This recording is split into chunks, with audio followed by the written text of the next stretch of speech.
तन मन धन सारे जग कल्याणी वेची एका. सोहळा हा पांडुरंगे पूर्ण देखी आला डोळा. जनार्दन एकनाथ नाचे संत मेळ. वैभवाची धनी गिरिजा नाथ वैभवाची खाण. एकमेके विणिती धागे प्रपंच परमार्थाची विण. गर्भ रेशमी वस्त्राचा पोत सोनसळी पिवळा. जनार्दन एकनाथ नाचे संत मेळा. एक रूप नाथ भार्या हृदय साठवी निरूपणा. नाथ शक्ती भक्ती आचार विचार गिरिजेची प्रेरणा. निंदा लांछनाची माळ शांत मिरविते गळा. जनार्दन एकनाथ नाचे संत मेळा. प्रपंचाची वल्हे नौका परमार्थाच्या सागरी. जाण्या मोक्षाची ये नगरी लक्ष लागे पैलतिरी. प्रपंचाचा दिव्य सोहळा नाथांसवे संपन्नला. जनार्दन एकनाथ नाचे संत मेळा.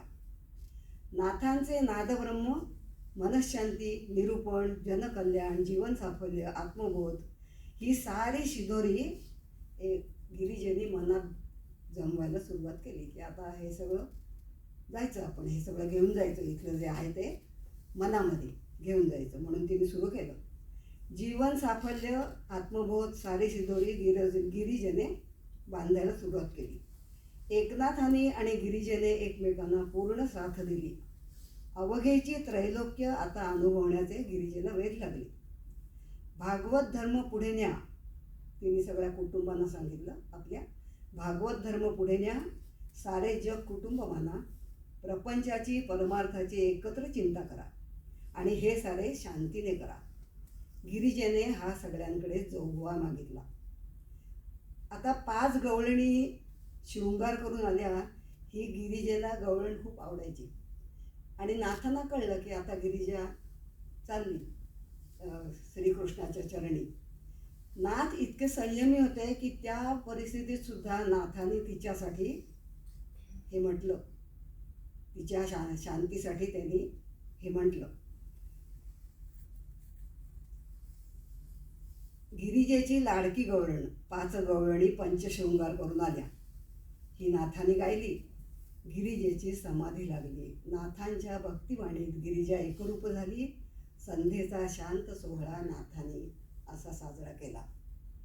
संध्येच्या शांत प्रकाशी नाथांची निरूपणवाणी. मालवूनी दीप सारे एकरूप व्हावे हरिचरणी. सोन्याचा क्षण आला हरिपदाचा स्पर्श झाला.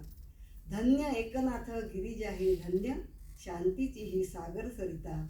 उरकला कार्यभाग गिरिजेचा हरिपदी ठेविला माथा. आहेव लेणी सौभाग्याची भारी कुंकुम टिळा. आहेव लेणी सौभाग्याची भारी कुंकुम टिळा. भांगांमध्ये पिंजर भरली गळा तुळशी माळा. नाथपदाची दासी गिरिजा हरिपदा पावली. सगळे सोयरे पैठण काशी अश्रुनी भिजली. नाथांची गिरिजा शांतीचा संदेश देते. प्रश्न शांत समजुती घेऊन उपदेश करून सुटतात. निंदा नालसी भांडण तंडण असूया हेवे दावे आपोआप निवतात. लोकांना लोकांच्या चुका कळतात. एकतर्फी भांडण कधीच होत नाही. अशा वागण्यामुळे परमेश्वराची आपल्याला साथ मिळते. सत्याचा शेवटी विजय होतो. घरातले वादही घरातच कधी ना कधी मिटतात. लोकांपुढे चव्हाट्यावर मांडण्यात काहीच अर्थ नसतो. लोक तो विषय चघळतात आणि मजा करतात. हे सारं कशासाठी? यात काही अर्थ नाही. सारा मनस्ताप होतो. फळाची अपेक्षा न करता काम केल्याने परमेश्वर फळ आपोआप देतो. आपले आणि इतरांचे जगणे सुखी करा आणि भागवताची पताका उंचावा, असा गिरिजेने संदेश दिला.